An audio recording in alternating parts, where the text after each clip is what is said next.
Okay, so this video is going to start off by looking at the things that we need for life. You can see this guy here is breathing really, really hard. So we know we need oxygen for life. Okay? Most things rely on oxygen, and we get it into our bodies by breathing it in. You can see this girl here. She's eating some nice chocolate. But we can think of the need to eat as the need for nutrients from the environment. So we need nutrients. And you might remember the Mrs. Gren thing we did, and it can help you to think about all the other things that we need from the environment. So we've got things here like respiration and nutrients that are coming up. So if you need to, you can use that. Now we do need to get rid of some stuff. We need to get rid of waste, and in humans we need to get rid of so urine. This is a urinal, and yep, unavoidably we need to get rid of poo as well. So solid waste. Not all organisms get rid of things in this way, but all organisms do need to get rid of waste products. Okay. We also need to get rid of carbon dioxide when we breathe out. That's important to remember as well. So, bringing it back to the topic of cells, here is our animal cell, and you can think of it a bit like a football shape, a bit like a sphere. And we're now going to talk about why cells are so small and why single-celled things are so small. If you look at a very small sphere, the distance from the middle to the outside, this is a small distance for a small sphere.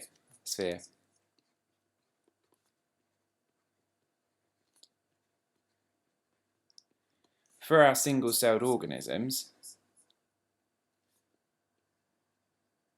this is great because there's not much distance from the center to the outside. This is a short distance. And it means that things that it needs, like oxygen, like nutrients, they can just go across the membrane and into all the parts of the cell, and that's fine because it's so small. So this process is called diffusion, and that is how small single-celled organisms can get all the things they need. They can also get rid of things they need the same way, so they just pass out of the cell and are exchanged with the environment. So it's a short distance. Now if you start to get bigger, strange things happen. When you get to a bigger type of cell, this distance gets very large, okay? So now this isn't a short distance anymore, this is a very large distance. This means that it takes a long time to get nutrients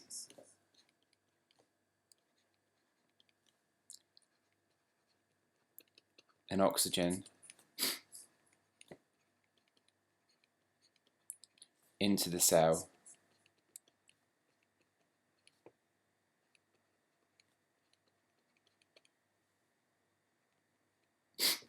This is a problem. This is a big limiting problem for cells. Single-celled organisms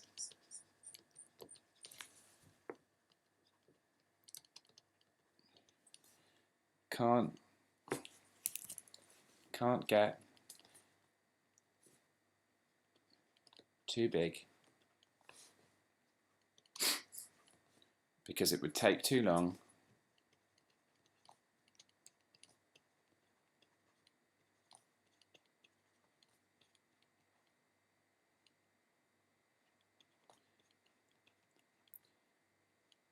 to get the nutrients in.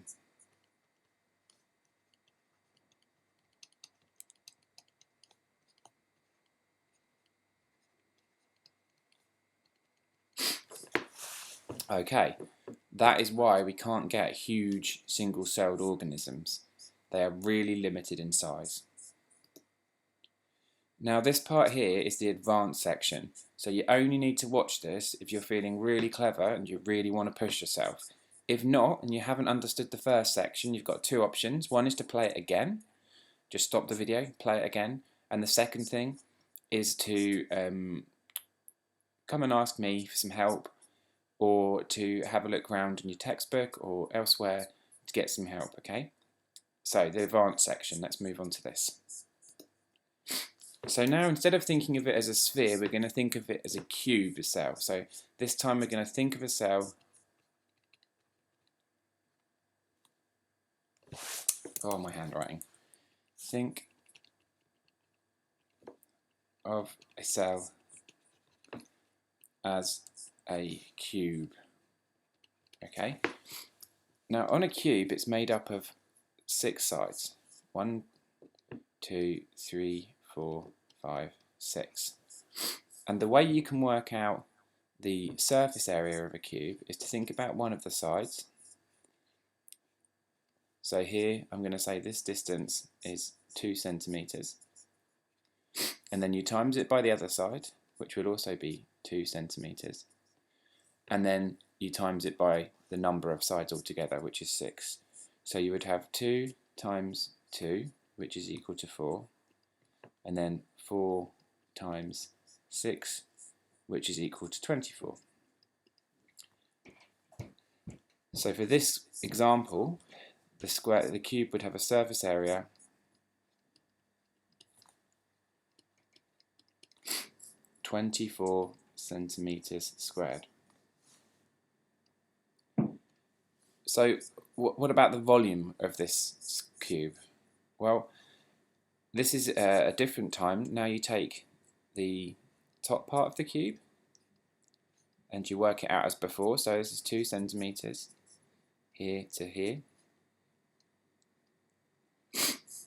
So this would be 4 centimeters squared, and then you times that by the depth of the cube. Okay, so you times it by the depth, which again is 2 centimeters. So in this case, this is 8 centimeters cubed. Okay, so the surface area is very large and the volume is quite small. This is a good thing, okay, when we've got a large surface area and a very, very small volume. It means there's lots of surface to get nutrients in to the cell. So when it's small, it has lots of surface and not so much volume, so it can get its nutrients in, okay, nice and easily, and stuff out to the whole area of the inside of the cell. Now if we come up to a bigger type of cube now, you will see something very interesting happening. So I'm going to show you a graph as the final thing. Don't panic. Here we've got a graph, and along the bottom I've just made a thing where you've got the length of one side of your cube. Okay, so this is, in this case, here at 5. Okay, it would mean that one of these sides here was 5 centimeters. Okay, so that would give you 5 times 5 for the area of the square, which would be 25 centimeters squared, and then you'd need to times that by 6 to get to your surface area of the square. So down up until about this point, the volume and the surface area seem to increase about the same amount, but then you notice that for the increasing surface area here, the volume starts to massively increase. This is another huge problem. If you have not very much surface area in comparison to volume, you're in trouble, because you haven't got enough space. There's not enough space at the surface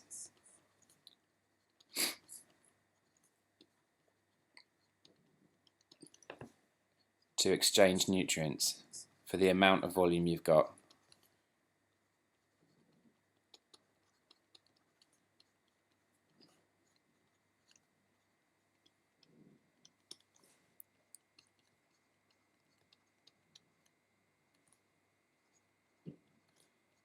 And this is the second thing that is a huge problem and that stops cells getting massive.